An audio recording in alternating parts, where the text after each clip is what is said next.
capítulo 5. Vamos falar um pouco sobre a questão da iluminação. A intenção hoje é apresentar algum fundamento teórico e, mais adiante, nós vamos apresentar exemplos, tá, de projetos de iluminação, passo a passo, igual como nós fizemos para o dimensionamento de condutores e projetos de instalações elétricas residenciais. Então, nós vamos apresentar o passo a passo de um projeto de iluminação para ambientes comerciais, tá? Nesse capítulo. Nós iniciamos o capítulo apresentando alguns conceitos importantes da luminotécnica.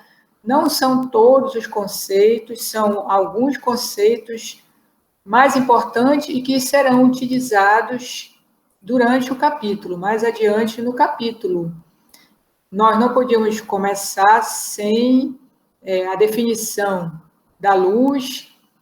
Eu coloquei essa definição aí, né? Aspecto da energia radiante que um observador humano constata pela sensação visual, através de estímulo da retina ocular.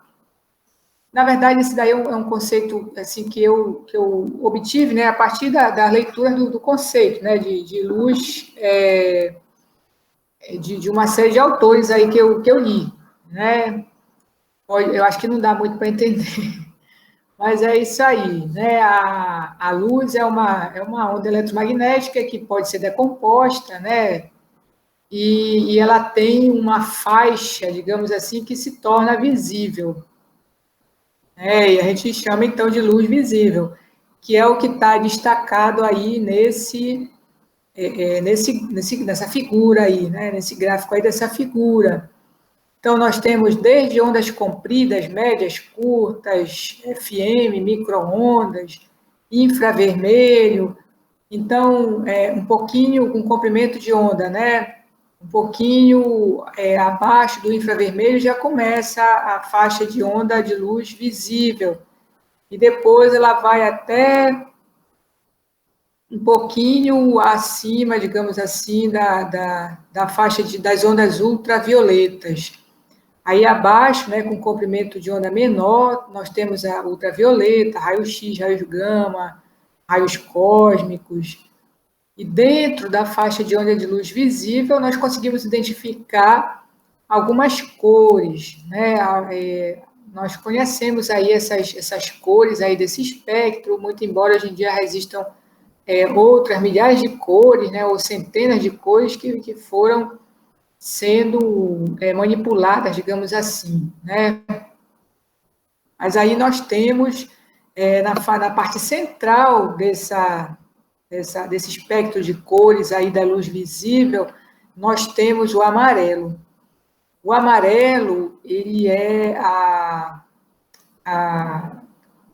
comprimento de onda, digamos assim, que mais estimula o olho humano, né? Seria o amarelo. Inclusive, ele é a cor da luz do sol, que a gente diz que é a luz natural, né? Tudo que é iluminado pela luz do sol, o reflexo da luz do sol nesse objeto, ele reflete a luz que a gente chama de referência, a cor de referência daquele objeto, né? Então, a cor ideal, né, seria aquela cor refletida pela luz do sol. Bem, o infravermelho, ele não é uma faixa de luz visível, ele esquenta, né, isso aí nas estufas, né, para secagem de objetos, e o ultravioleta é aquela faixa de onda, né, que já provoca as queimaduras, né, tanto que tem aí proteção UVA e UVB, né, contra essas ondas ultravioletas aí que penetram nas camadas mais internas da pele, provocam câncer de pele. Se tiver alguma pergunta, é só me interromper, tá? Aqui nós temos, então, os conceitos, né, que surgiram a partir de uma tentativa, né, digamos assim, de quantificar, né, a luz, né, a quantidade de luz que está sendo, digamos assim, que tá sendo irradiada, digamos assim, em um determinado ambiente, ou numa determinada direção, ou a partir de uma luminária ou de uma lâmpada. Então, o primeiro conceito que eu apresento aí para vocês é o de intensidade luminosa, a unidade é candela, o nome já está dizendo, é a potência da radiação luminosa numa dada direção. Então, esse conceito aí ele é mais utilizado nas fontes de luz dirigidas, né, de facho dirigido, facho concentrado, cujo objetivo é destacar, digamos assim, um determinado ambiente ou um determinado objeto dentro de um ambiente, né, iluminação de destaque, que a gente chama, e também quando a fonte de luz é grande, é alta, ou quando ela é quantificada num gráfico. Então, nós temos aí essa unidade aí, a intensidade luminosa, ela é importante para a gente. A luminância é a intensidade luminosa dividida pela área da superfície iluminada. Então, é como se fosse uma densidade de intensidade luminosa. Ela pode ser definida também como a sensação de claridade produzida pelo reflexo dos raios luminosos sobre uma superfície e transmitida aos olhos. Ela é muito utilizada também, por exemplo, porque aí é a sensação de claridade, né? Então, por exemplo, a tela de um computador, qual é a luminância dessa tela? Quantas candelas por metro quadrado eu posso ter, né, na tela do computador para que ela não provoque mal-estar para o usuário, né, não provoque uma sensação de desconforto provocada por alguma fonte de luz aí próxima. Então, a luminância, ela é importante em algumas situações, né? Qual a luminância de uma determinada superfície, né? Então, é a sensação de claridade produzida pelo reflexo dos raios luminosos. Já o fluxo luminoso, a unidade é lumen ou lumens, é a potência da radiação total emitida por uma fonte de luz percebida pelo olho humano. Então, seria a radiação, né, ou fluxo luminoso total emitido por uma fonte de luz. Por exemplo, uma lâmpada de 20 watts, qual é o fluxo luminoso dela? 800 lumens, 1000 lumens. Então, é quanto ela emite de fluxo luminoso, né, e normalmente essa unidade ela é mais utilizada na iluminação geral, na iluminação distribuída, que a gente chama, uma iluminação uniforme, dentro de uma sala, no escritório, né? Então, a iluminação uniforme, a gente parte qual é o fluxo luminoso de uma lâmpada, eu preciso dessa informação, digamos assim, para poder distribuir aquele fluxo luminoso de maneira uniforme dentro de um ambiente. E o iluminamento é a relação entre o fluxo luminoso que incide sobre uma superfície e a superfície sobre a qual ele incide. Então, da mesma forma que a luminância é a densidade da intensidade luminosa, medida em candelas por metro quadrado, o iluminamento ou iluminância é a densidade de fluxo luminoso, são os lumens por metro quadrado, sendo que a unidade, nesse caso aí, é o lux, e a gente representa pelo E maiúsculo. Então, quantos luxes eu preciso para iluminar uma sala de aula? 300 luxes, 500 luxes, então eu estou falando numa distribuição uniforme do fluxo luminoso por esse ambiente. Então, eu estou falando em lumens por metro quadrado. Tá? E a eficiência luminosa é a relação entre o fluxo luminoso emitido pela lâmpada e a potência absorvida por essa lâmpada. Então, veja, muito se fala hoje em dia sobre eficiência, né? equipamento mais eficiente, motor mais eficiente. Né? Em relação à questão da iluminação, nós temos a eficiência luminosa. Né? Então, quanto é que aquela lâmpada produz, né, de fluxo luminoso, né, em relação ao que ela absorve. Quanto mais fluxo luminoso ela produzir e menor, com menor potência absorvida da rede, então ela é mais eficiente. Né? Então, nós temos aqui um exemplo, uma comparação, por exemplo, né? No início, né, as lâmpadas utilizadas eram lâmpadas incandescentes nas residências, por exemplo, né? Eram lâmpadas incandescentes. E aí se usava muito lâmpada incandescente de 60 watts, de 100 watts nas residências.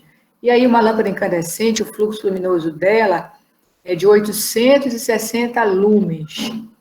Se eu for medir a eficiência dessa lâmpada, eu vou dividir 860 por 60 watts, vou encontrar 14,3 lumens por watt de eficiência. Mais adiante, nos anos 2000, né, essas lâmpadas começaram a ser substituídas pelas lâmpadas fluorescentes compactas, que foram uma evolução na tecnologia de produção do fluxo luminoso artificial. Né? Aí apareceram as lâmpadas fluorescentes compactas de 15 watts, que tinham fluxo luminoso semelhante, 846 lumens, se perdia pouca coisa e se consumia 4 vezes menos. Então, veja, quando a gente faz aí o cálculo, né, quando fazemos o cálculo da eficiência luminosa dessa lâmpada, nós vamos dividir 846 por 15, vamos encontrar aí o quê? 4 vezes mais eficiência, né? Então, a eficiência dela já aumentou para 56,4 lumens por watt. Então, já é mais, ou seja, ela produz praticamente o mesmo fluxo luminoso e consome 4 vezes menos, então é mais eficiente. Depois, mais adiante, né, já pelos anos de 2015, começaram a aparecer as lâmpadas LED, né, surgiu uma outra tecnologia de produção artificial do fluxo luminoso a partir das lâmpadas LED, né? E aí nós conseguimos substituir uma lâmpada fluorescente compacta de 15 watts por uma lâmpada LED bulbo de 10 watts. Aí o fluxo luminoso caiu um pouco mais, né? Caiu para 806 lumens por watt, e a eficiência aumentou para 80,6 lumens por watt. Aí nós devemos fazer digamos assim, uma comparação, né? Uma análise custo-benefício, né? Aí você vai dizer, mas caiu, né, de 860 para 806, certo? Caiu porque menos de 10% o fluxo luminoso, né? E as lâmpadas LED, elas têm um sistema, né, de produção de fluxo luminoso, elas aproveitam o máximo o fluxo luminoso para baixo, tanto que elas aparecem lá com um ângulo, né, de 180 graus e tudo. Então, muitas vezes essa substituição aí ela não implica em redução do conforto luminoso, né, e nem da iluminância no ambiente, né, dos lumens por metro quadrado, como elas são mais eficientes, inclusive o sistema óptico delas, né, é mais eficiente. Isso daí não significa grandes perdas, não.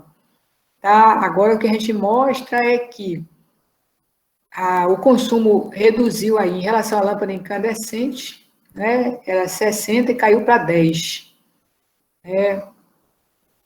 Bom, esse é um outro conceito de eficiência luminosa. Outros conceitos importantes que são utilizados, né, na luminotécnica são a aparência de cor, que descreve a aparência da luz emitida por uma fonte luminosa e pode ser descrita pela temperatura de cor correlata, a abreviatura dela é TCP, né, da norma de iluminação, ela usa essa abreviação aí, TCP, né, a gente chama de temperatura de cor, né, é basicamente a temperatura de cor. E essa temperatura de cor, ela é mais associada à tonalidade da luz mesmo, porque a gente tem a luz do sol, né? A gente enxerga a luz do sol como digamos assim, a perfeição, né? A referência. E ela é mais assim para amarelo do que para outra cor, né? E aí as fontes de luz artificiais, elas tentam imitar essa luz do sol, mas ao mesmo tempo elas têm também algumas outras características particulares. Por exemplo, nós podemos comprar a luz artificial com uma tonalidade de luz quente, similar à da lâmpada incandescente, que é amarelada, e aí a temperatura de cor que o fabricante declara, normalmente ela é abaixo de 3.300 Kelvin. Então, normalmente é 2.700 Kelvin, que a gente lê lá. Aí o próprio fabricante diz assim, luz amarela, né, luz amarelada. Tá? Depois tem uma temperatura de cor que a gente chama de intermediária, entre quente e fria, que fica entre 3.300 e 5.300. Normalmente são as temperaturas de 4.000 e 5.000 Kelvin. Tá? Então, a gente chama de tonalidade intermediária. E uma temperatura de cor acima de 5.300 Kelvin, a gente diz que é uma tonalidade fria, ela já é mais branco-azulada, né? Aí a gente conta no mercado 6.000 Kelvin, 7.000 Kelvin. Aí vocês vão perguntar, mas para que eu vou utilizar essas temperaturas de cores diferentes aí? Aí depende do efeito que você quer criar no ambiente, né? Por exemplo, você vai num restaurante, você quer criar no restaurante um ambiente aconchegante, né?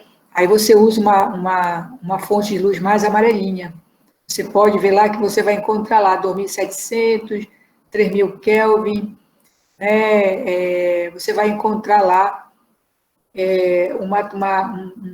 um ambiente mais aconchegantezinho, né? Digamos assim, que seja uma reprodução do ambiente familiar. Então, aí ele é indicado, principalmente em restaurante, ele é bastante utilizado. Nas residências, geralmente as pessoas gostam mais da luz mais branca. Aí no supermercado nós encontramos muito, né, 6.000 Kelvin. Aí o fabricante coloca lá luz fria, luz branca, tá? E agora esse intermediário, 4.000, 5.000 Kelvin, 4.000 Kelvin eu poderia indicar para consultórios, e 5.000 Kelvin poderia indicar para ambiente de trabalho, assim, para deixar a pessoa bem esperta para trabalhar, né? Então, tem também uma teoria que diz que quanto maior é o requisito de iluminância para aquele ambiente, mais fria deve ser a lâmpada que você deve adotar, tá? Porque ela dá uma sensação maior de claridade. Talvez seja por isso que as pessoas tendem, né, a comprar luz branca para residências, porque elas querem ter aquela sensação maior de claridade, tá? Então, para o ambiente onde a pessoa vai trabalhar, ambiente de trabalho, que a pessoa tem que ficar esperta, é a luz mais branca. Para ambiente mais aconchegante, como bares e restaurantes, hotéis, por exemplo, aí já seria a luz mais amarelinha, tá? São as indicações aí. E, por último, esse conceito muito importante, que é o de reprodução de cor. Ela é definida em função do efeito produzido por uma fonte de luz de referência. São utilizadas cores, padrões bem definidas, observadas inicialmente a luz da fonte de referência e depois a luz da lâmpada a ser testada. E aí determina-se o desvio na cor provocado pela lâmpada testada. E aí sai o índice de reprodução de cores, determina-se, né, em função desse desvio, o IRC, ou RA, como aparece na norma. O IRC máximo é 100, então 100% significa a reprodução de cores perfeita. As lâmpadas incandescentes e halógenas são consideradas com o IRC igual a 100%. Tá? Fora isso, as outras lâmpadas, outras fontes artificiais, podem ser classificadas em 3 grupos, com IRC até 70, com IRC entre 70 e 85, e com IRC acima de 85 já é considerado muito bom, reprodução excelente. Aí, então, nós podemos fazer a mesma coisa, a mesma pergunta, mas onde é que eu vou usar o IRC, onde vai me interessar, né? Por que eu não vou usar sempre o IRC melhor, acima de 85? Dependendo da tecnologia utilizada na lâmpada, o IRC pode não chegar a 85, ou ele pode até nem ser interessante, né? Com 85, por exemplo, existem algumas lâmpadas utilizadas, por exemplo, na iluminação pública, né, nas rodovias, onde me interessa mais é a vida útil, né? Quanto maior a vida útil, menos manutenção eu vou ter. Então, nesses casos aí dessas lâmpadas, elas podem ter o IRC 20, 22, 19.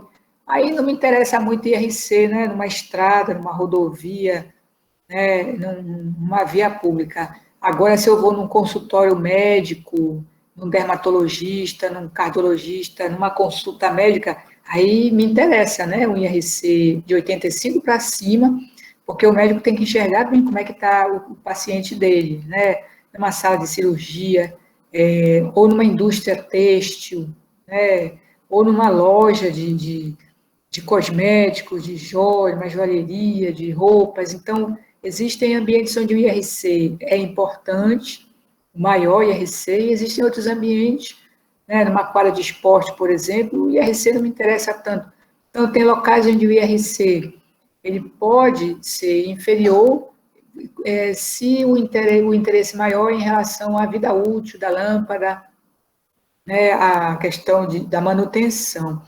Essa figura mostra aí, né, a diferença, né, de um objeto, mesmo objeto sendo iluminado por lâmpadas com IRC diferentes. Tá? E aí, em seguida, nós colocamos, isso aí também já fui eu que fiz, né, essa classificação das lâmpadas elétricas em função da evolução, digamos assim, né? Então, primeiro apareceram as lâmpadas incandescentes, né, com toda a sua tecnologia para a produção do fluxo luminoso, e aí elas podem ser utilizadas na iluminação geral, decorativa, refletora, para utilização específica, com o bulbo de quartzo ou halógena e armistas. Nós vamos depois detalhar mais um pouquinho essas lâmpadas aí. Depois vieram as lâmpadas de descarga, nesse grupo, né, nessa classificação eu posso incluir as lâmpadas fluorescentes, a lâmpada de vapor metálico, vapor de sódio, vapor de mercúrio, entre outras, que existem no mercado. E por fim, né, a geração que a gente conhece atualmente, ela está na lâmpada de estado sólido, que são as lâmpadas a LED. Dentre essas aí citadas, as lâmpadas de vapor de mercúrio possuem baixa eficiência e foram substituídas por lâmpadas de vapor de sódio, por lâmpadas de vapores metálicos, né, nas suas várias utilizações, né, iluminação pública, galpões industriais, praças e outros locais. Mais recentemente, essas lâmpadas estão sendo já substituídas por lâmpadas a LED, tanto na iluminação pública, galpões, praças e outros locais, lâmpadas a LED para iluminação pública. Então, essas lâmpadas, essa tecnologia da lâmpada de vapor de mercúrio não serão abordadas aqui nesse estudo, elas já, digamos assim, deveriam ter sido já totalmente banidas por causa da sua baixa eficiência. Por que eu vou usar vapor de mercúrio se existem outras muito mais eficientes no mercado, né? Então, atualmente, nos projetos novos, a gente só especifica lâmpada LED. No máximo, as lâmpadas fluorescentes, quando é o caso, lâmpada de multivapores metálicos, a gente está dando preferência atualmente para as LEDs. Então, falando um pouco das lâmpadas incandescentes, a gente diz aqui que elas possuem bulbo de vidro, no interior existe um filamento de tungstênio. Ele é aquecido pela passagem da corrente elétrica até a incandescência. E o material de tungstênio foi escolhido, né, devido seu alto ponto de fusão. Então, ele esquenta, mas ele não vai derreter, né? Esse calorão que é gerado aí dentro. Para evitar a oxidação do filamento, é realizado vácuo no interior do bulbo, ou substitui-se o oxigênio por um gás inerte, que pode ser o nitrogênio ou o argônio, para evitar também que a lâmpada pegue fogo, né? Então, lá dentro fica vácuo ou um gás inerte, né? Bem, aqui a gente tem uma figura, né, da lâmpada incandescente. Já são poucos tipos atualmente vendidos no mercado, mas foi a primeira tecnologia, né, de produção artificial, né, que surgiu no mercado, produção do fluxo luminoso artificial, né, que surgiu no mercado, por muitos anos foi utilizada na iluminação pública também, por exemplo, né. Aí a gente tem uma baixa eficiência, um fluxo luminoso baixo, uma vida útil baixa e o custo baixo. Né? A vantagem são duas vantagens que ela tem, né? Baixo custo e o IRC dela, que é de 100%. Aqui a gente diz que as lâmpadas incandescentes para uso geral, com potência entre 25 e 200 watts, base é 27, que é essa base de rosca, né, que a gente usa na nossa residência, nos bocaizinhos, possuem baixa eficiência luminosa, vida útil reduzida, e por esse motivo foram gradativamente banidas do mercado brasileiro, desde 2010, né, até 2016, houve um processo lento, e essas lâmpadas aí não podem mais ser comercializadas. A citada portaria excluiu as lâmpadas incandescentes para uso especial, como aquelas utilizadas em eletrodomésticos, geladeiras, fornos, fogões, a gente abre, né, acende uma luz lá dentro, estufas, equipamentos hospitalares, automóveis e semáforos, bem como as lâmpadas refletoras, halógenas e as de bulbo colorido. Então, elas ainda podem ser comercializadas. Algumas têm baixa potência e outras têm uma utilização específica. Aqui a gente colocou a figura, né, de lâmpada incandescente decorativa, por exemplo. Muito embora hoje em dia as lâmpadas LED já estejam imitando essas lâmpadas aí, lâmpada vela, lâmpada bolinha, balão e tudo, já podemos substituir pelas LED. E também outras luminárias LED também muito bonitas, que são utilizadas com aquelas fitas de LED e tudo, mas quem gosta, né, ainda pode utilizar essas lâmpadas aí, essas luminárias com incandescente, né, para efeito decorativo. E outras lâmpadas, como foi falado lá, que é citada a portaria, né, que aquela portaria interministerial, ela excluiu, né, da proibição de comercialização. Entre essas estão as lâmpadas para iluminação específica, como as empregadas em faróis de veículos, que nós já estamos vendo também que estão caindo em desuso, estão sendo substituídas pelas lâmpadas LED, né? As miniaturas, lâmpadas de luz negra, que podem ser utilizadas, por exemplo, para fazer aquelas perícias, né? E aí joga aquele material fosforescente, depois ilumina para ver onde é que tem marcas, né? E que a gente diz impressões digitais, essas coisas, né? Lâmpadas que emitem radiação infravermelha, usada nas estufas, na criação de animais, somente para aquecimento, né? As chamadas germicidas, né? Aquelas que atraem os insetos, né? Você coloca a lâmpada lá e o inseto vai ficar lá junto com a lâmpada e larga aqui de perseguir a gente aqui, né? Então, tem algumas lâmpadas que ainda são permitidas, né, de serem comercializadas e são incandescentes. Agora, olha lá, 60 watts, né, de consumo. Bom, as lâmpadas de bulbo de quartzo ou as chamadas halógenas, elas também são lâmpadas incandescentes.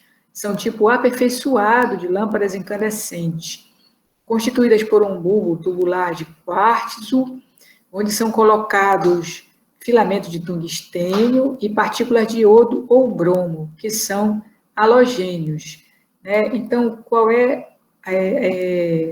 qual foi a evolução em relação a esses halogênios? Né? Eles são átomos que precisam ainda se combinar com outros átomos.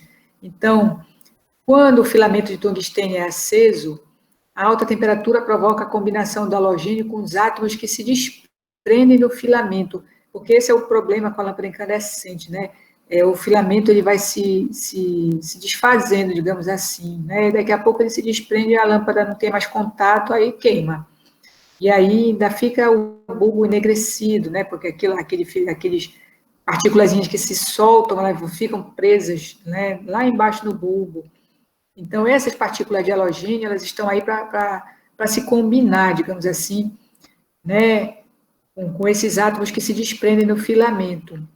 E aí elas ficam por lá, né, e acaba acontecendo o que a gente chama de ciclo regenerativo. Ele acaba voltando para o filamento. As partículas de tungstênio, elas acabam voltando para o filamento e aumenta a vida útil da lâmpada, né, e evita o enegrecimento do bulbo e as perdas também, né, do tungstênio.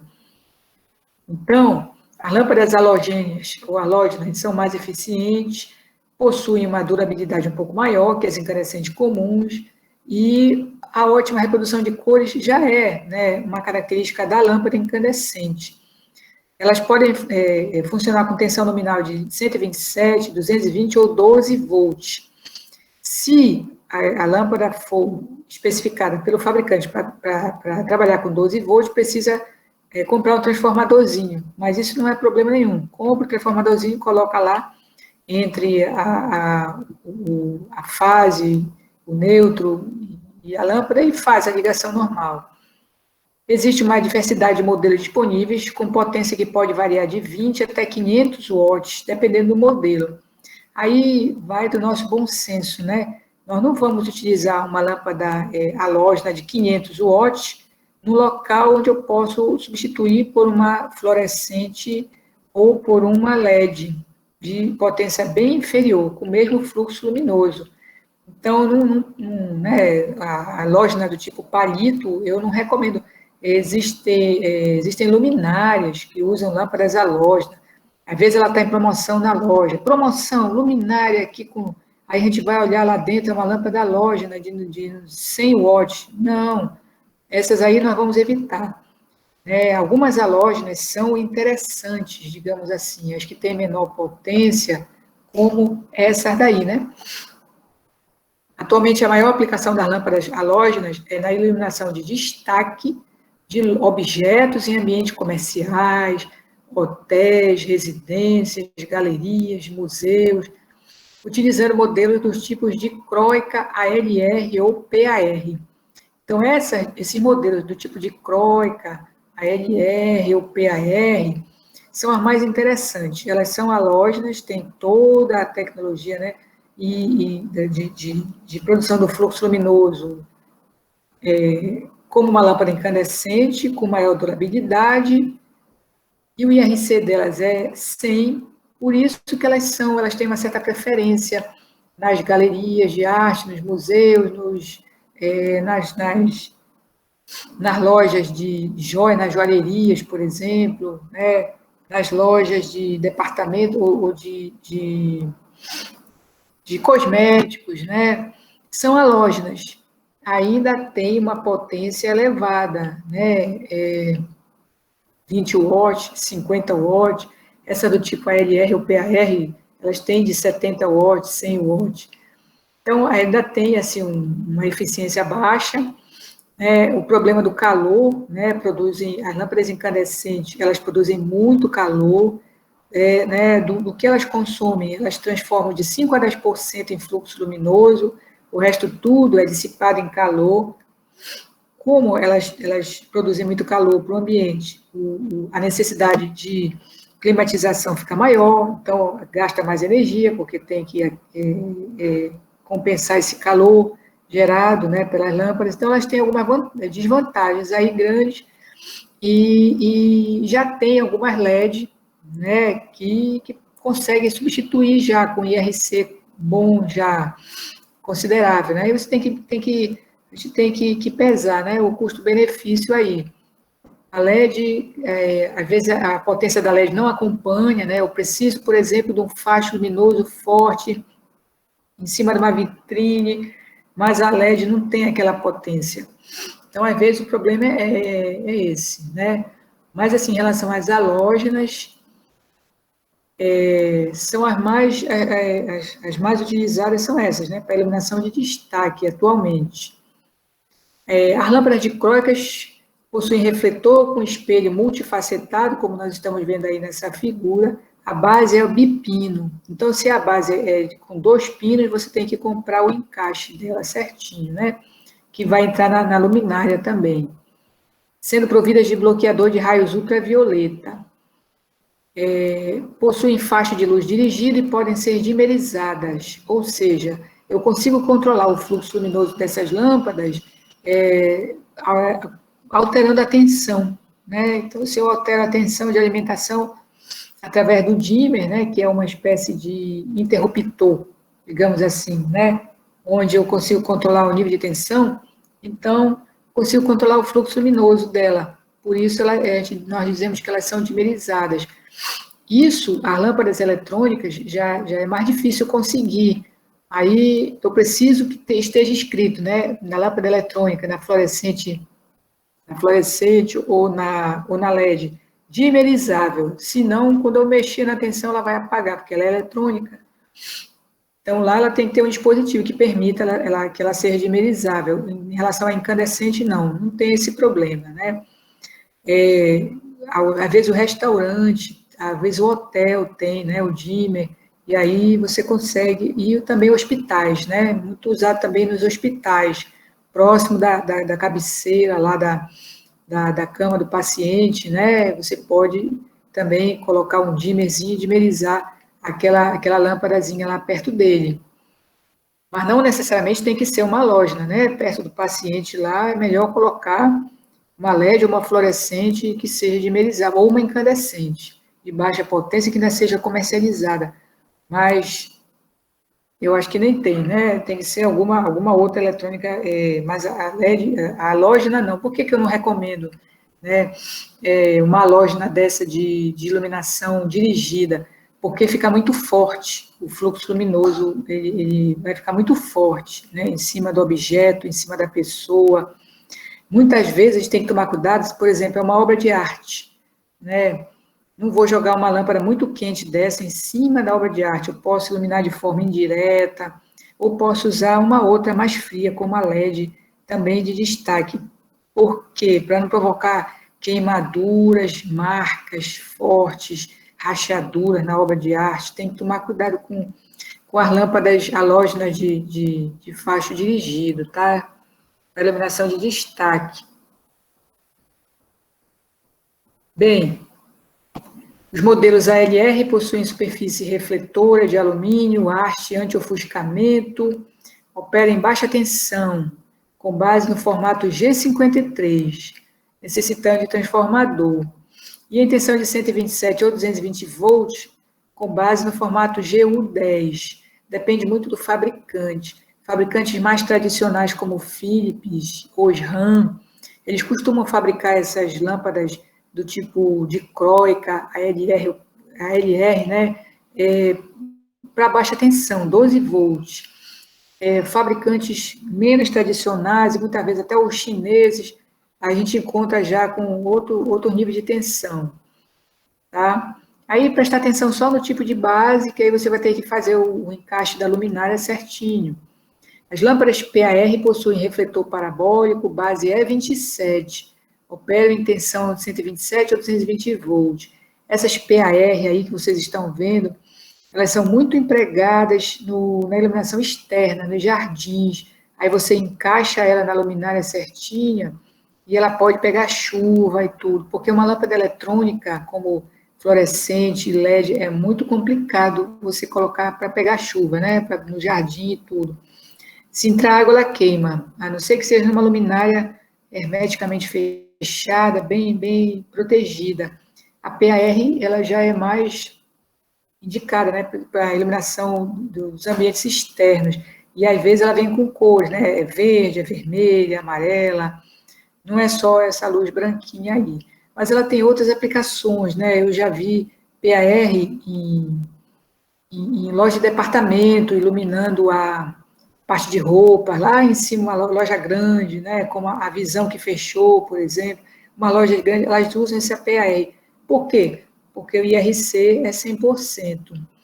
Então eu tenho esse costume, né? Onde eu vou, eu olho como é que é o sistema de iluminação, olho para cima, olho, vejo lá como é que é, faço uma análise crítica, isso aqui está bom, isso aqui não está bom, e aí sim a gente vai aprendendo, né? Qual é o padrão, né? Que cada um usa.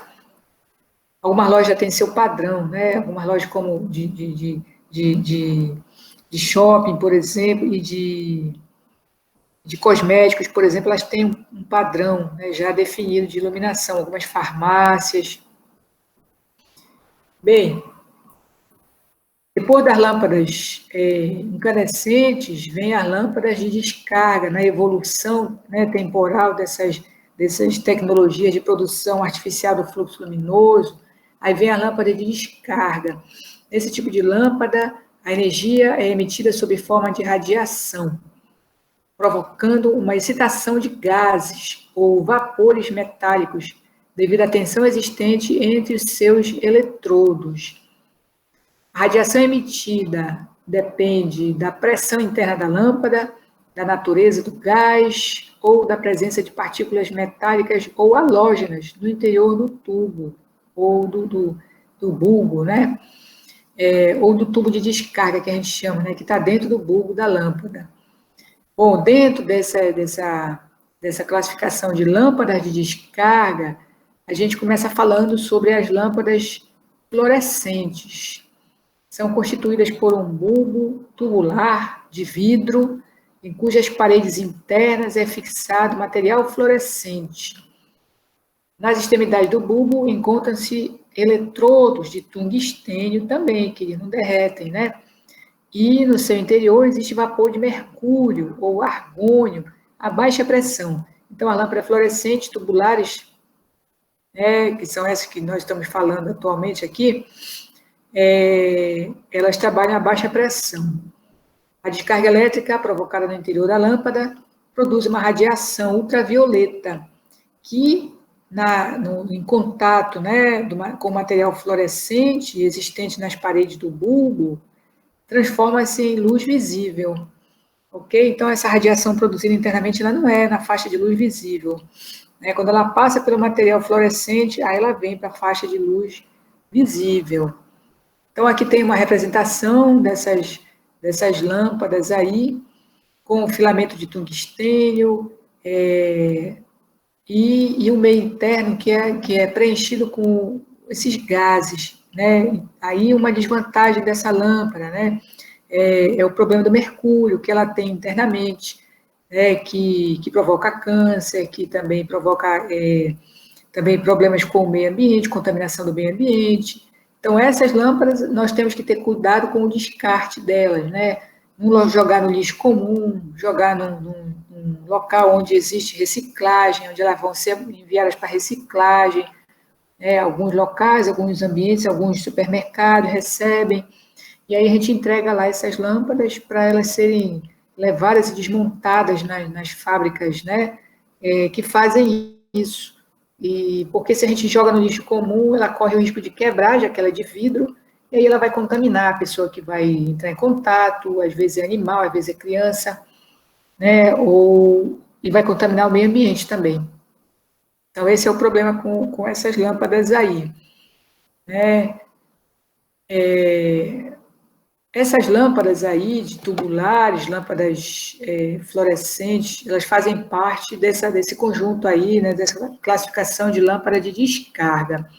Então, as lâmpadas de descarga, de um modo geral, Com exceção das lâmpadas de mercúrio, de alta pressão, elas necessitam de uma tensão superior à tensão da rede para iniciar a descarga, ou seja, elas precisam de uma excitação inicial para que os elétrons saiam, né, e comecem a transitar por dentro do tubo, do bulbo, né?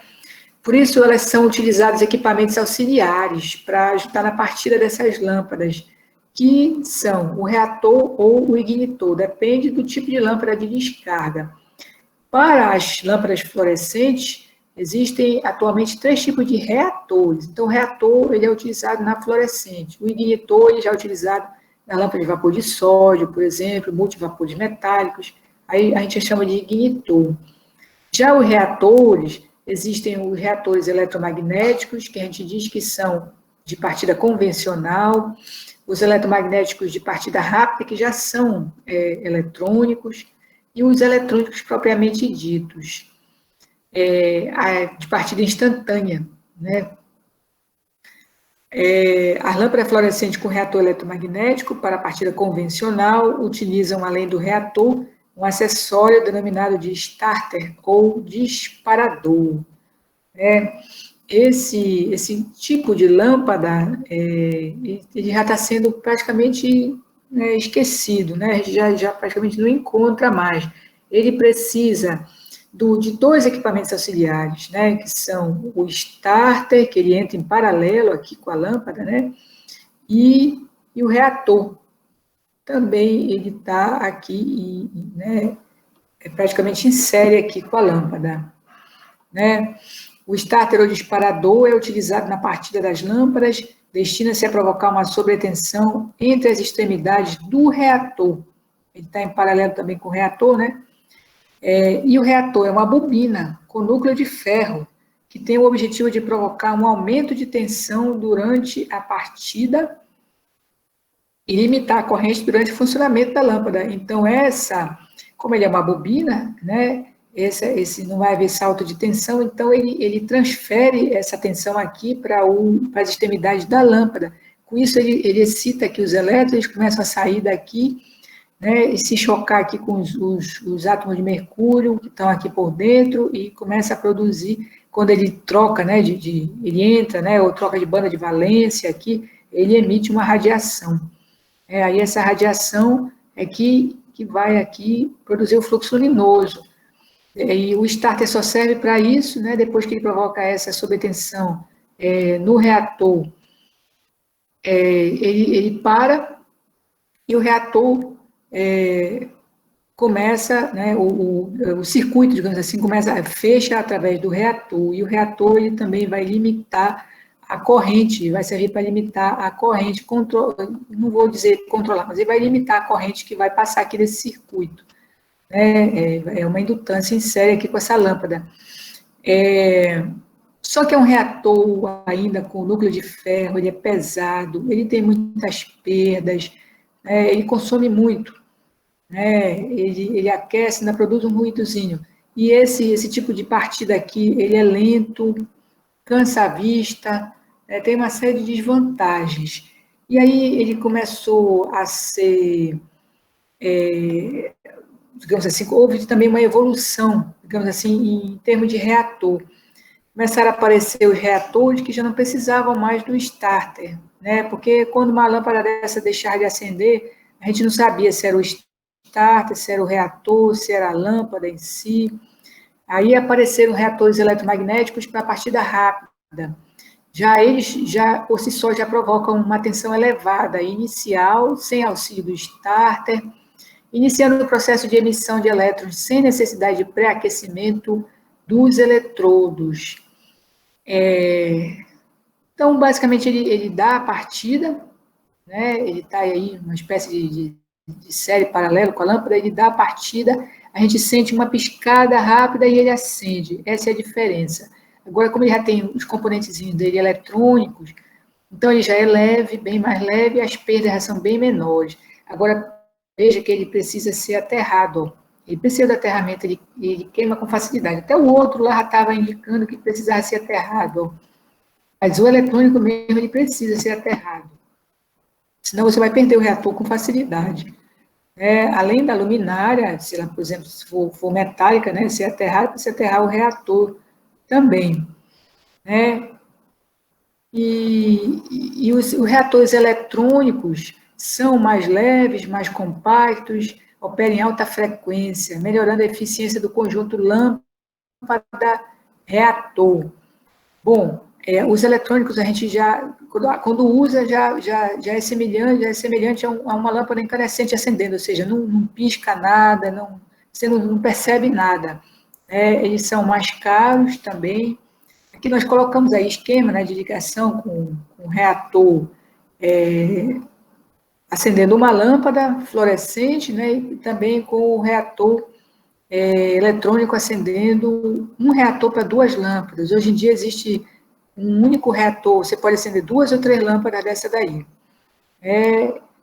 Bom, e aqui a gente diz que ele opera em alta frequência, porque as pesquisas, né, a evolução do reator, as pesquisas indicaram que eles trabalham melhor com alguns quilohertz, né, de frequência. A frequência da rede é 60 Hz. Então, esse reator ele já trabalha com, digamos, uns 30 kHz. Então, com isso, ele melhora a eficiência do conjunto lâmpada-reator, reduz o consumo, né, mantém o fluxo luminoso da lâmpada sem reduzir, sem aumentar o consumo, e, inclusive, tem esse fator de eficiência aí do reator, né?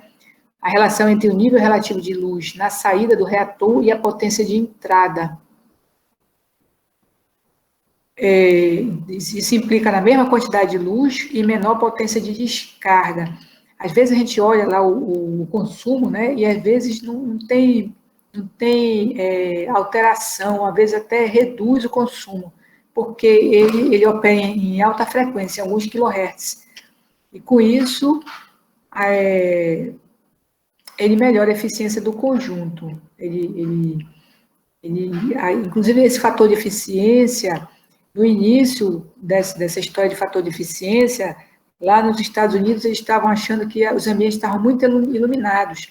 Aí eles começaram a economizar energia, reduzindo o fluxo luminoso da lâmpada na saída, com isso ele reduzia também o consumo da lâmpada, não operava em alta frequência. Mas só que ele estava reduzindo, por exemplo, o fluxo luminoso da lâmpada era X, ele só produzia 80% daquele valor. Só saía para 80% daquele valor. Era uma forma foi uma forma que encontraram de economizar energia. Só que, com a evolução do reator, esse fator de eficiência ele passou a ser 1, ou seja, o fluxo luminoso que entra é o que sai da lâmpada. E ele consegue reduzir a potência de descarga só trabalhando numa frequência mais elevada. Bem, as lâmpadas fluorescentes compactas surgiram depois, elas foram uma evolução, né, das lâmpadas tubulares que apareceram primeiro, possuem tamanho reduzido, design moderno, efeito decorativo. O objetivo delas era a substituição das incandescentes. Alguns tipos podem ser adaptados diretamente à base comum das lâmpadas incandescentes. Esses tipos são chamados de compactas integradas. Outros possuem base com 2 ou 4 pinos. São chamadas de compactas não integradas. Ora, essas compactas não integradas, por que eu vou escolher uma dessa compacta não integrada, né? Que não posso substituir direto lá? Porque o objetivo delas são ambientes comerciais, tá? Porque bem aqui na compacta integrada, você vê que o reatorzinho eletrônico dela, ele está integrado aqui, né? Aqui está dentro. Essa daqui, o reator é fora. Sendo do lado de fora, eu posso especificar um reator de alto fator de potência para cá. No ambiente comercial, né, o consumo de potência reativo, ele é cobrado. Então, aqui eu posso especificar o reator fica do lado de fora, realmente, né? Não integrada. Mas aí eu posso usar reator de alto fator de potência. Enquanto que nessas aqui, com reator integrado, as de baixa potência, agora é que está começando a melhorar, porque apareceu a concorrência da LED, né? mas o que a gente encontrava aqui no mercado, muitos anos atrás, era fator de potência de 0,5, 0,55 capacitivo. Então, era muito baixo esse fator de potência para um ambiente comercial. Né? Um ambiente comercial usa várias lâmpadas. Então, eu não quero usar a fluorescente tubular, porque a tubular você também especifica, né? Com reator de alto fator de potência. Né? A compacta com reator integrado, com essa base E27, o objetivo dela são ambientes residenciais, que não existe essa cobrança do fator de potência, do consumo de reativo, né? Elas são fabricadas em potências que podem variar desde 6, às vezes até menor, até 75 watts, sendo indicadas para ambientes que precisam estar iluminados por um longo período, em lojas, consultórios, shopping centers, ambientes variados, ambientes residenciais em geral, escritórios, escolas, bancos. Por quê? Porque elas são mais eficientes, aquecem menos o ambiente. Nessas lâmpadas aí, a gente pode dizer de 15, né, 15 a 20% da potência consumida é transformada em fluxo luminoso. Mas com isso elas são mais eficientes, né? Tem uma vida útil mais elevada. São as vantagens dessas lâmpadas, né? A vida útil é mais elevada e a eficiência. Entre suas grandes vantagens estão a eficiência, que pode variar entre 40 e 80 lumens por watt, a vida útil prolongada até 10.000 horas, de acordo com os fabricantes, contra as 2.000 horas das incandescentes, né? Então, com isso, reduz a manutenção, né? Tempo, a troca das lâmpadas. Então, elas possuem vantagens. A desvantagem é a questão do mercúrio também, né? Então, quando for descartar essas lâmpadas, tem que procurar o local adequado do descarte, tá? As lâmpadas de vapores metálicos são outro tipo, né, de lâmpada de descarga, são muito utilizadas e pode ser na iluminação pública, nas praças, nos outdoors, nos monumentos, grandes monumentos.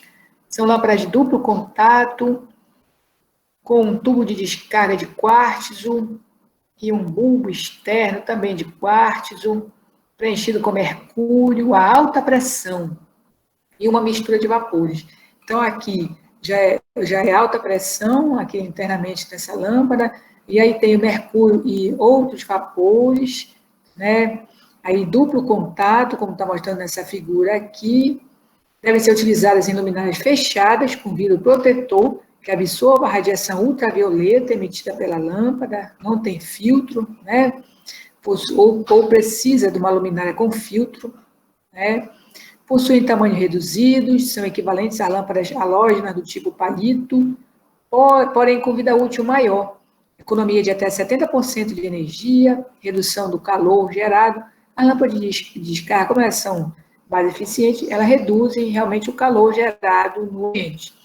São indicadas, né, para a produção do fluxo luminoso.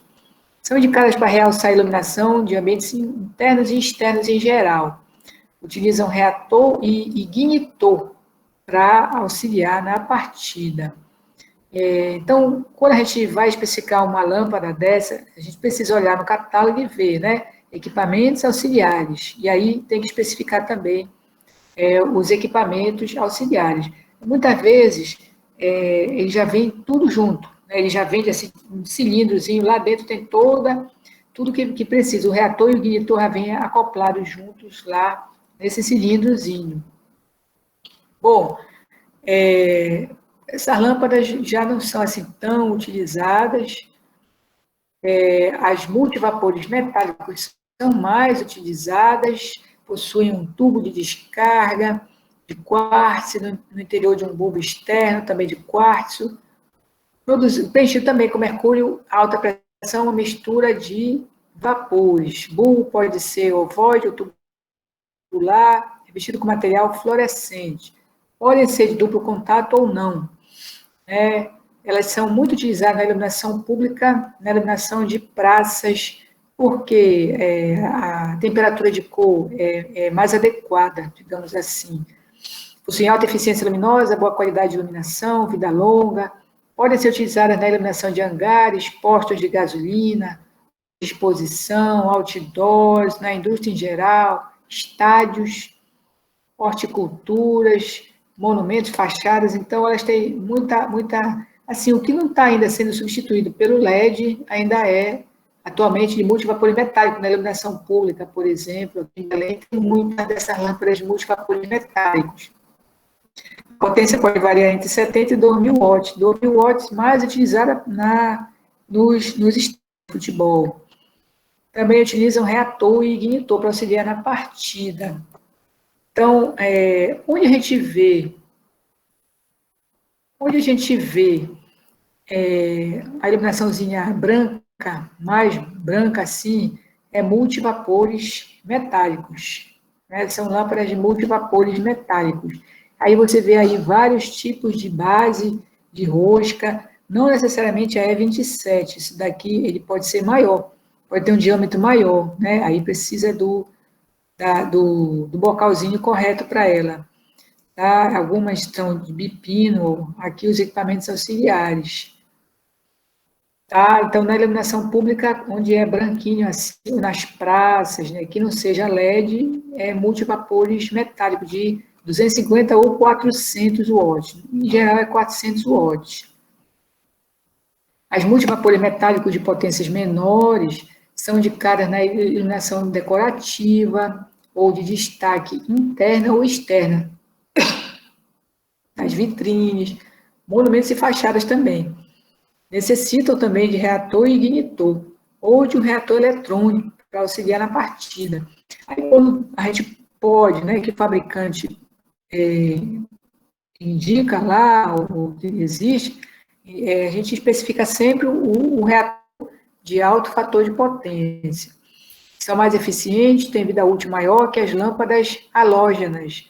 Então, já é uma substituta para as halógenas. Por exemplo, onde eu usaria uma PAR halógena, eu posso substituir por uma de multivapores metálicos, né? Ele diz aqui que pode ser utilizado interna ou externamente, tá? Na luminária correta também, né? Bom, e aí a gente conta, né, dentro daqueles refletores, por exemplo, iluminar as fachadas. E quando é que eu sei que é lâmpada de vapor de sódio?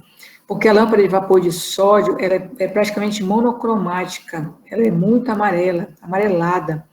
Então, nas vias públicas, por exemplo, na iluminação pública, às vezes até naqueles postes bem altos, assim, nas praças, ou assim, num ambiente assim aberto, e aí a gente vê aquele poste alto com aquela lâmpada amarela lá em cima. Aí você sabe que é vapor de sódio. São constituídas por um vidro ovoide ou tubular, onde é feito vácuo. O tubo de descarga contido internamente é constituído por um composto de sódio e mercúrio, além de outros gases. Eu diria que a grande desvantagem das lâmpadas de descarga todinhas é essa presença desse mercúrio, né? Agora, a lâmpada de vapor de sódio, ela, entre as lâmpadas de descarga, é a mais eficiente. Então, por isso ela é muito, ou vinha sendo, né, até o surgimento da lâmpada de LED, muito aplicada na iluminação pública. Tá? Porque aí ninguém está preocupado com a cor da lâmpada, com o IRC, né? Está mais preocupado com a eficiência e com a vida útil. Então, as lâmpadas de vapor de sódio de alta pressão são as que apresentam a melhor eficiência luminosa e vida útil mais longa entre todos os tipos de lâmpadas de descarga. Utilizam reator e ignitor para auxiliar na partida, levam alguns minutos para atingir 80% do fluxo luminoso total, são utilizadas na iluminação de ruas, aeroportos, estacionamentos, áreas externas em geral. Não indicaria elas para iluminação de praças, assim, ou de campo de futebol, por causa da cor, né? O ideal é uma cor mais branca, quadra de esporte. Então, nesses locais, quadra de esporte, estádio, praça, a gente vê mais multivapores metálicos. Nas vias públicas, a gente vê uma mistura, né? Multivapores metálicos e sódio. Hoje em dia já estão substituindo, né, pelas LED. Agora, para substituir, tinha que fazer um projeto novo, né? Tinha que verificar a questão do fluxo luminoso, da iluminância produzida nas vias, tudo isso, né? Não é só pegar e substituir lá uma pela outra. Bom, então essas lâmpadas aí, elas têm o IRC baixo, né? A desvantagem delas é essa luz monocromática e o IRC em torno de 22, tá? Mas que pode não se tornar uma desvantagem dependendo da sua utilização, né? E, finalmente, o LED, né, que seria a última geração aqui. A utilização do LED iniciou na década de 60, com o uso de componentes eletrônicos, que produzem fluxo luminoso devido ao movimento de elétrons dentro de um material semicondutor. Esse sistema é chamado de iluminação de estado sólido e utiliza os diodos emissores de luz, ou os LEDs. Então, essa forma de produzir o fluxo luminoso, ela não é prejudicial ao meio ambiente. Então, já é uma vantagem, né? Já começa com essa vantagem aí, né? Não tem a preocupação com o descarte, né? Semicondutores são elementos químicos que não são nem condutores, nem isolantes, vocês sabem disso, né? Mas, quando combinados adequadamente, formam um diodo semicondutor. O LED, portanto, é um tipo especial de diodo que produz luz. A produção do fluxo luminoso, a partir do material semicondutor, é obtida a partir da adição de átomos de outros materiais ou de impurezas, que a gente chama de dopagem, que podem gerar excesso de elétrons no material, que ficará com a carga negativa, que a gente chama de semicondutor tipo N, ou pode resultar em excesso de átomos com carga positiva, gerando o que se chama de lacunas no material, que a gente diz que é o semicondutor do tipo P. Então, o LED é formado basicamente de uma junção PN, porque se tiver tudo equilibrado não vai ter graça, né? Então, desequilibra um pouco, coloca lá umas impurezas e aí os elétrons vão correr para se recombinar, né? E quando uma tensão é aplicada ao LED, conectando-se o lado N do diodo ao polo negativo da fonte de tensão, né? E o lado P do diodo ao polo positivo da fonte de tensão, ocorre a combinação, ou recombinação, né, dos elétrons com as lacunas, resultando na liberação de energia em forma de luz quando ele atinge, né, aquela banda de valência lá, ou ele muda de banda de valência, então ele libera energia em forma de luz. A cor da luz depende apenas da energia que é liberada, o que é determinado pela escolha do material semicondutor e das impurezas adicionadas. Materiais diferentes possuem níveis diferentes de energia. Então, o LED começou com baixa potência, só para indicar, né, aquele on e off dos equipamentos. Depois começaram a perceber, né, seu grande potencial, né? Aí começaram a ser desenvolvidos. Só que inicialmente não tinha todas as cores, então houve uma evolução, desde a década de 60 até a década de 80, 90, houve uma evolução necessária, né, para que ele pudesse ser utilizado como fonte de luz de maior potência, para iluminação geral, decorativa, como a gente encontra hoje em dia, né? Já LEDs grandes evoluídos, mais evoluídos. Então, surgiu a cor azul, depois foram surgindo outras coisas, até que a cor branca surgiu, né? A operação estável do LED é assegurada pelo driver, que é um componente que converte a corrente alternada da rede de alimentação em corrente contínua, evitando mudanças no comprimento de onda e garantindo seu funcionamento adequado. Como ele trabalha com corrente contínua também, isso garante a ele uma maior durabilidade, vida útil, né? É mais estável, já que ele tem esse drive, então ele tem uma operação mais estável, né? Para dissipar a energia térmica gerada pelo LED, ou seja, também produz calor. Então, a gente diz que em torno de 30% a 35% da potência que ele absorve da rede é transformada em fluxo luminoso. O resto é calor. Para dissipar essa energia térmica gerada pelo LED, que é direcionada para a parte de trás do equipamento, utilizam-se dissipadores de calor. que podem ser peças de alumínio, grafite, qualquer outro material condutor de calor. Então, o fabricante vai e estuda, né, definirá o padrão dele. Nos modelos de LED de menor potência, a dissipação de calor pode ser feita na própria placa do circuito impresso do equipamento. Em outros, né, o fabricante já faz o desenho, ele já incorpora, digamos assim, o design da luz, da lâmpada, né, da luminária, e a gente nem percebe, mas tem aqui essas aletas aí para a dissipação do calor. Para maiores potências, é necessário acoplar um dissipador adicional, podendo ser integrado ao LED, formado por aletas calculadas através de fórmulas específicas, para determinar o tamanho e a configuração desse componente, que é fundamental para garantir a qualidade e a vida útil do LED. O modelo mostrado na figura apresenta aletas bem definidas para absorção e dissipação do calor. E aí, todas as lâmpadas, luminárias, elas têm essas aletas, né, para a dissipação do calor. Aqui, né, a tecnologia de refrigeração mais moderna possibilita uma maior troca de calor e a refrigeração constante dos LEDs. De acordo com fabricantes, a ventilação fora da lâmpada melhora o rendimento, aumenta a vida útil, entre outras vantagens.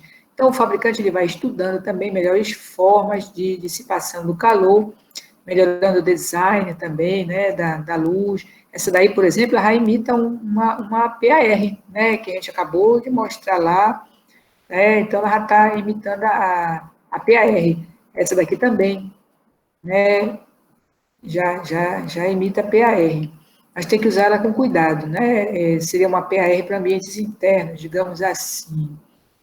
Aí tem aqui lâmpadas LED para iluminação geral e decorativas.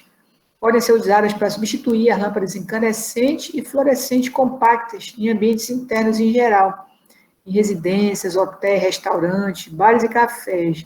Aí a eficiência luminosa já está entre 70 e 110 lumens por watt. A vida útil é mais elevada. Aí percebe que, ainda agora eu falei, né, que elas têm um design assim, que melhora a distribuição do fluxo luminoso, você não perde nada aqui para cima, onde você não está interessado, né, o fluxo vai mais lá para baixo. Isso aproveita melhor, né, o fluxo luminoso. A substituição das lâmpadas convencionais pelas lâmpadas de LED deve levar em consideração a equivalência em relação ao fluxo luminoso, pois as lâmpadas modernas consomem de 35% a 85% menos energia quando comparadas com as fluorescentes compactas e incandescentes, respectivamente. Ela consome em torno de 35% a menos do que a fluorescente compacta, 85% menos do que a incandescente.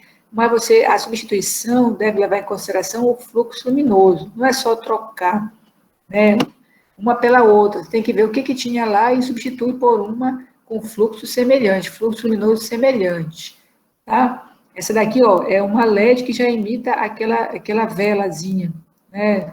Então, elas surgiram muito no início, assim, assim meio sem personalidade, digamos assim, né? Ah, tem que ser igual a incandescente, que é para o consumidor se sentir atraído. Algumas imitam até as fluorescentes compactas, que é para o consumidor se sentir atraído. Mas, na verdade, elas deveriam ter hoje em dia ela já tem, né? Ela já tem uma identidade melhor, né? E é LED, nós já sabemos que são mais eficientes e acabou-se. Agora, o objetivo também, né, era aproveitar a luminária, né? Então, eu uso aqui na minha casa a base E27, vou desenroscar uma fluorescente compacta e enroscar uma LED. Então, também o objetivo também de imitar, digamos assim, o design anterior, das anteriores, era isso, essa questão, né, também de aproveitar o espaço, aproveitar a luminária. Agora, tem que tomar muito cuidado, né, na substituição, principalmente quando envolve luminária comercial, né, porque, assim, o efeito, né, da luz numa luminária quando você substituir por outro tipo de tecnologia, digamos assim, o efeito pode ser diferente. Tá? Os modelos tubulares são indicados para substituir as lâmpadas tradicionais fluorescentes tubulares. A vantagem: não necessitam de equipamento auxiliar. Proporcionam economia de até 50% de energia. A vida útil pode chegar a 25 mil horas, de acordo com os fabricantes. Então, tudo bem, eu posso. Essa daqui é uma tubular LED, ela não é de vidro, então se ela cair no chão, ela não quebra. Algumas são de vidro, né? A maioria não é de vidro. Ela tem bem um tipo de encaixe. Eu posso substituir uma, digamos, uma de 36 watts fluorescente tubular por uma de 18 watts LED tubular. Só que tem que tomar cuidado com o efeito dessas lâmpadas LED na luminária. Às vezes a luminária tem um sistema óptico, digamos assim, né, que ele funciona bem com a fluorescente, mas você joga uma LED lá dentro, aquele sistema óptico não produz mais o mesmo efeito. Eu já vi, né, assistindo uma palestra, um efeito de tipo assim, zebramento, né? A luminária, quando substituiu a lâmpada fluorescente tubular pela LED tubular, fechou a luminária, a parede ficou toda zebrada lá. Então, tomar cuidado só com essa questão aí dessa substituição sem muitos critérios. É a mesma coisa na iluminação pública, por exemplo, né? Tem que verificar o efeito, né, da luminária, o sistema óptico, né, funcionando lá. As lâmpadas PAR podem ser aplicadas em áreas como halls, recepções, entradas, especialmente em lojas e hotéis. Possuem facho dirigido, sendo indicadas para destacar objetos e criar efeitos decorativos em superfícies, né? Alguns modelos podem ser dimerizáveis, aí você já consegue, né, utilizar dimerizável, enfim, mas eu não diria em restaurante, não, porque é PAR, né? Bom, aí a gente já percebe a substituição, né? Eu tinha lá uma loja na PAR e vou substituir por uma LED PAR.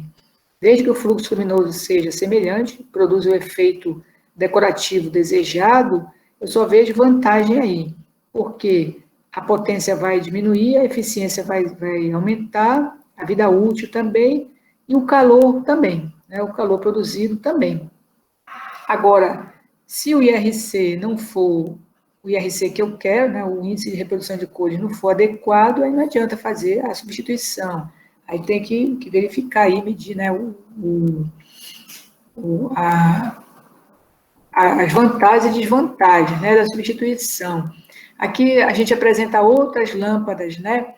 Lâmpada LED com base GU10, MR e AR, né? Essa daqui, a R111, né? Por exemplo, que substitui aquela ARR que foi mostrada anteriormente.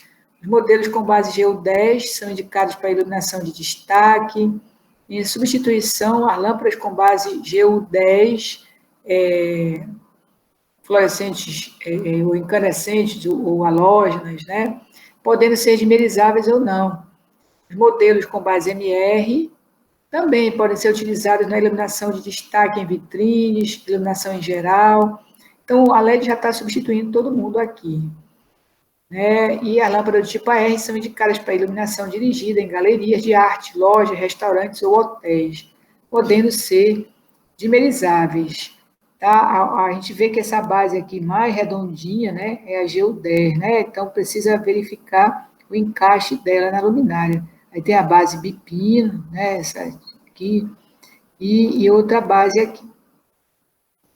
Bom, tem vários modelos já disponíveis no mercado.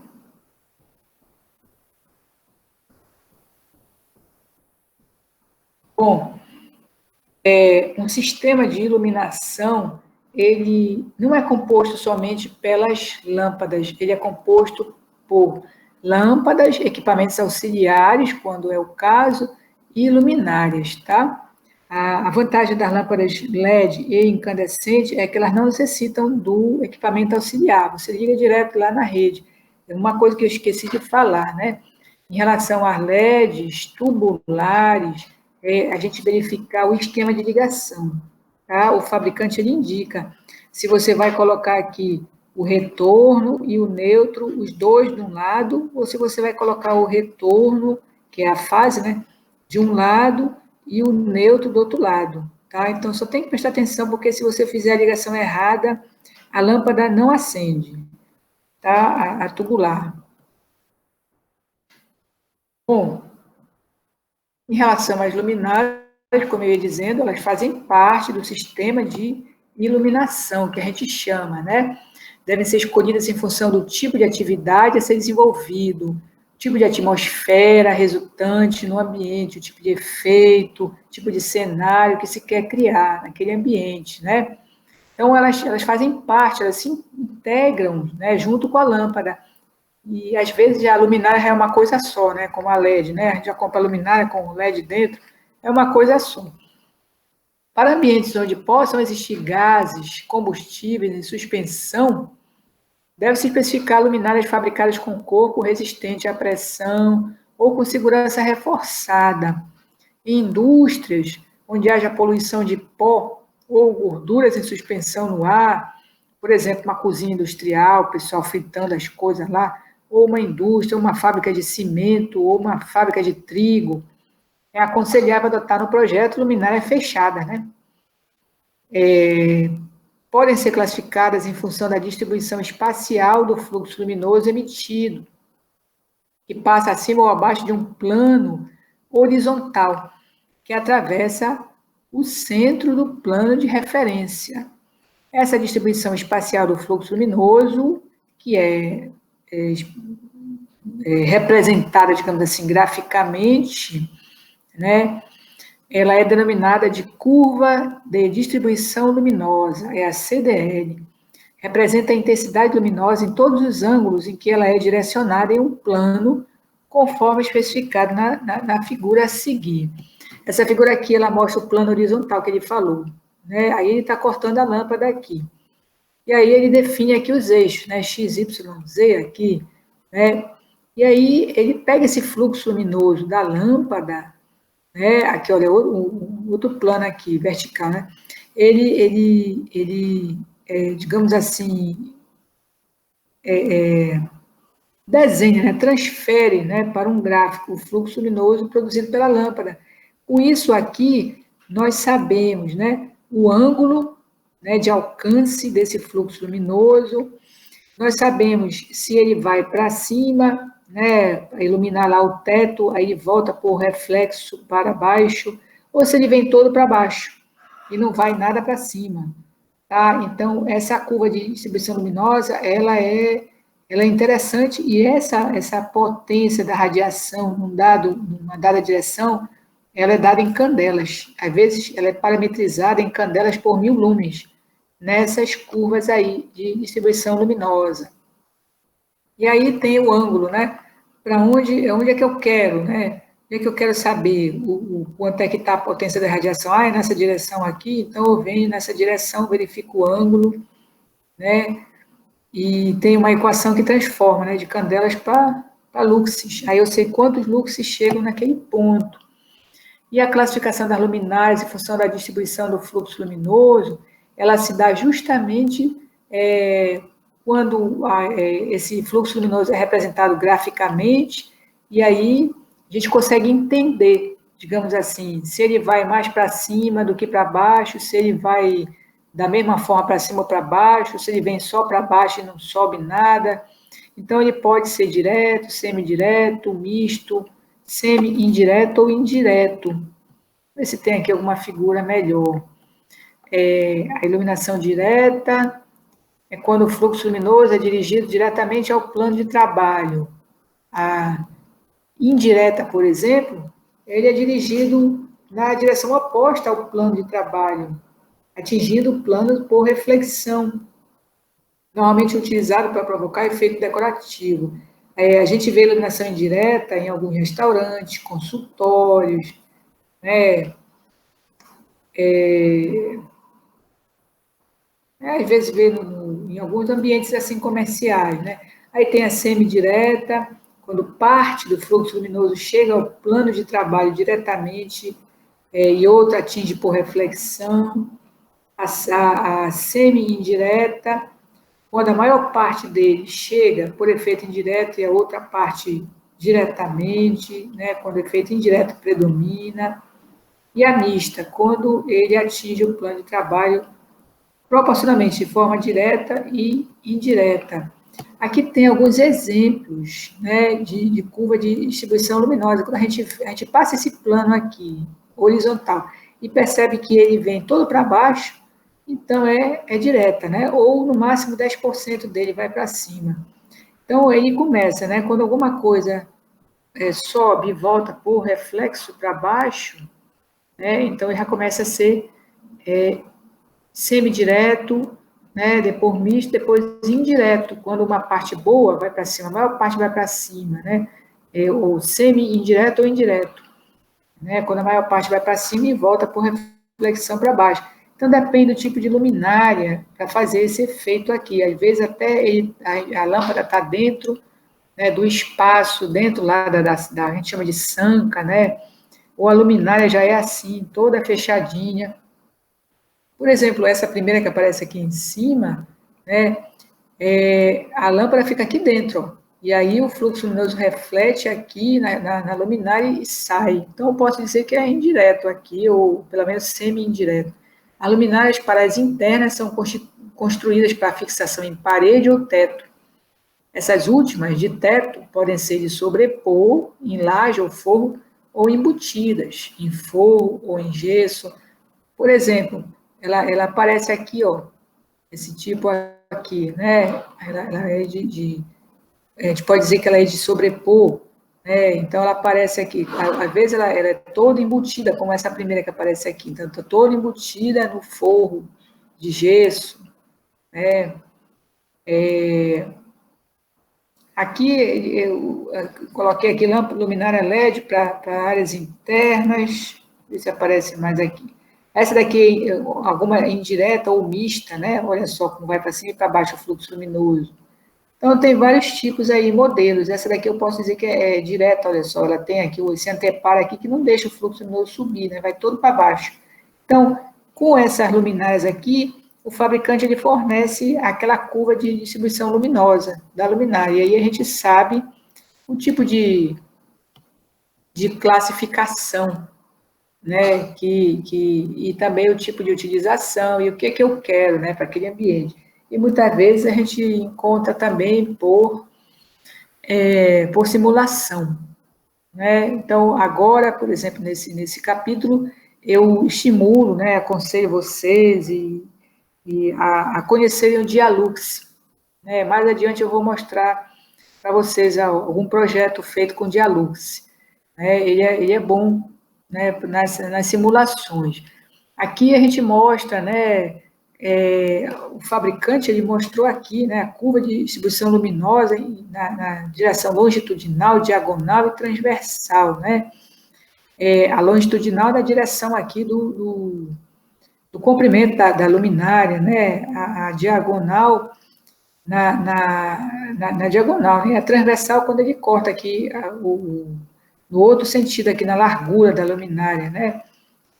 Enfim, e aqui, essa figura aqui é uma ótima figura para mostrar o efeito, né? O efeito da luz, né? A curva de distribuição luminosa, quando ele está com uma lâmpada fluorescente tubular, do tipo T8, ou seja, aquela que apareceu por primeiro, as tubulares T8, né, que tem o diâmetro mais elevado, maior. Olha só a curva de distribuição luminosa, ou seja, o efeito da luz no ambiente é 1. Quando você faz a substituição por uma lâmpada LED, o efeito é outro. E aí pode não ser exatamente o que você queria. Essa curva aqui, ela mostra o alcance, né, também, olha, 0 graus, aqui 60, 30 graus, né, 30 graus, aqui 60, ó. Aqui 60 também.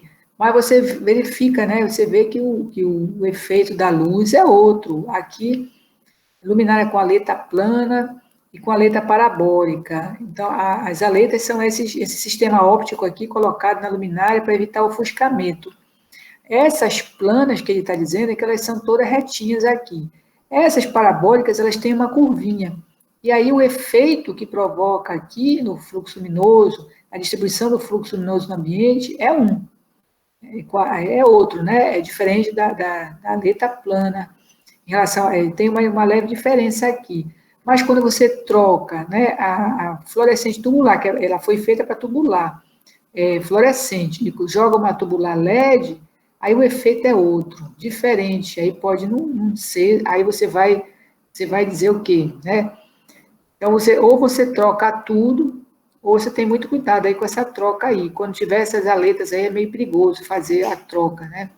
Existem, né, luminárias com aletas, inclusive, que são para lâmpada fluorescente tubular, não, desculpa, que são para lâmpada LED, tubular LED. Então, elas podem ser utilizadas, desde que com a luminária correta.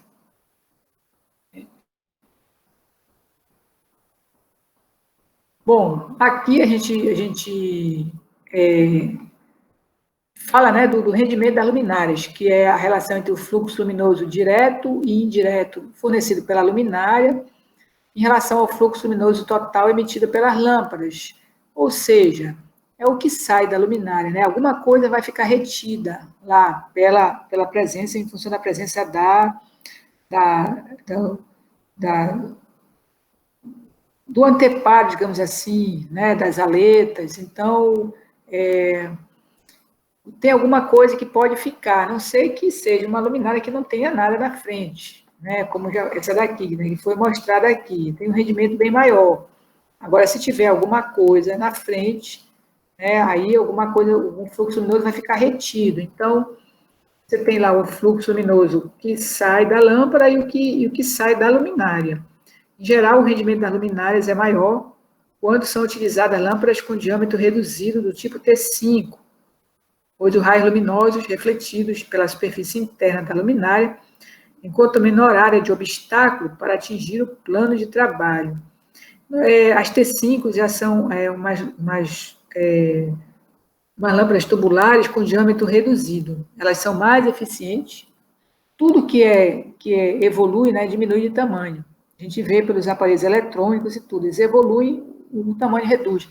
Com as lâmpadas tubulares aconteceu a mesma coisa. As primeiras tinham um diâmetro maior.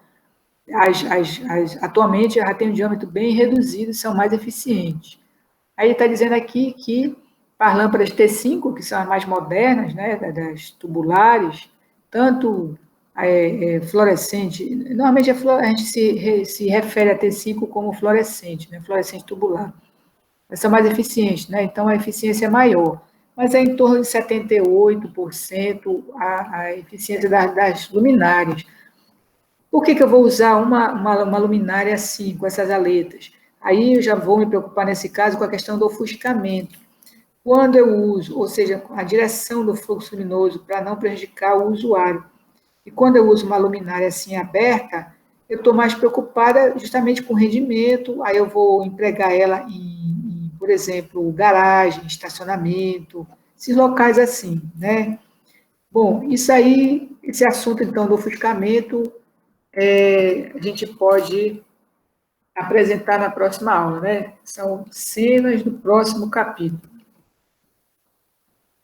Alguma dúvida até aí?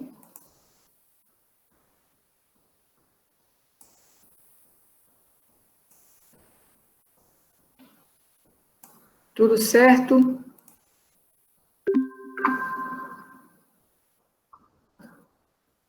Então, a gente se encontra na segunda-feira para continuar o capítulo, tá? Boa tarde. Tchau.